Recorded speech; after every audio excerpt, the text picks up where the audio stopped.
Today I will tell you about a very fragile, and therefore very dangerous Gara. Her element suddenly is glass, and she commands them masterfully.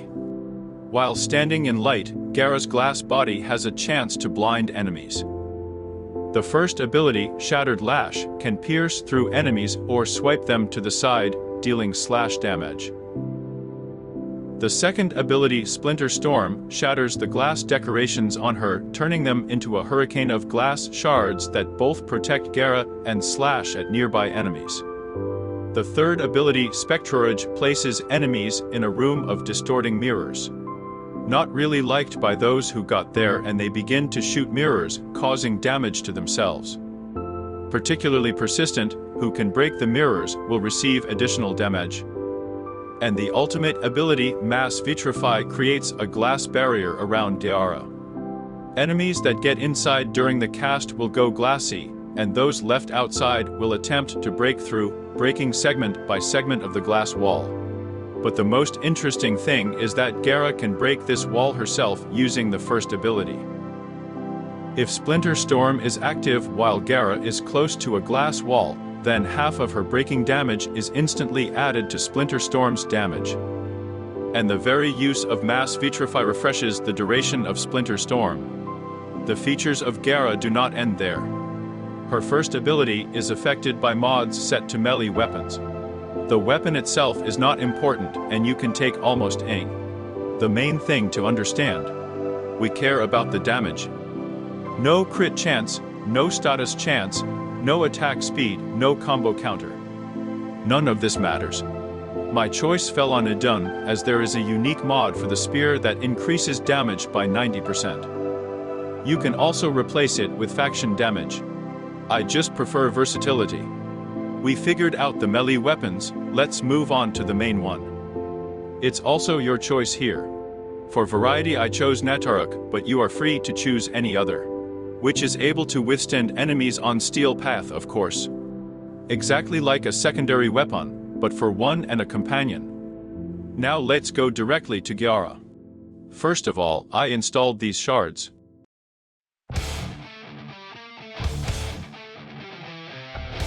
The build itself looks like this. We will replenish energy with the help of the Equilibrium mod. Don't forget to install the Synth Fiber mod on your companion, which will allow you to pick up health orbs at full health. The point is to have Splinter Storm hanging on us all the time.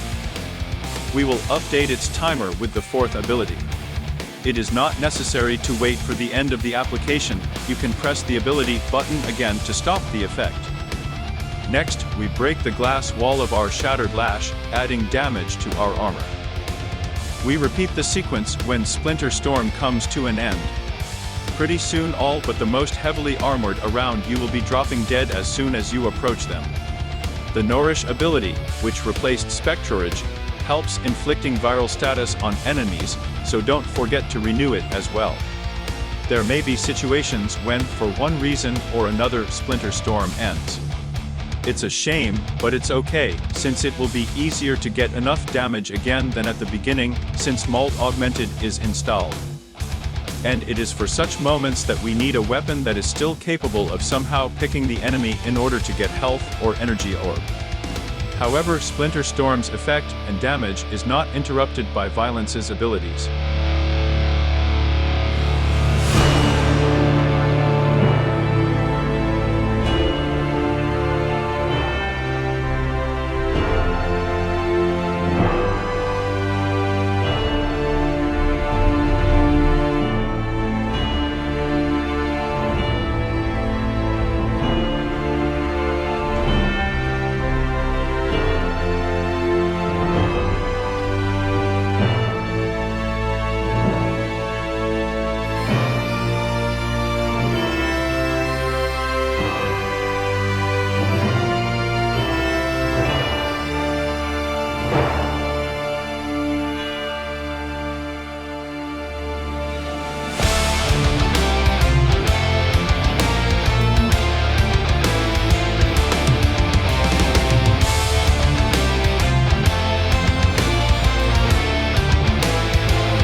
I almost forgot the passive ability opens up enemies for finishing blows.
As always, it was a pleasure to try for you. Ask questions in the comments. Don't forget to subscribe, videos are released every week. And leave a like if you enjoyed the video. If you want to help the author and the channel, you can follow the link in the description. By the way, there are some fun facts from the life of the channel. I'll see you soon.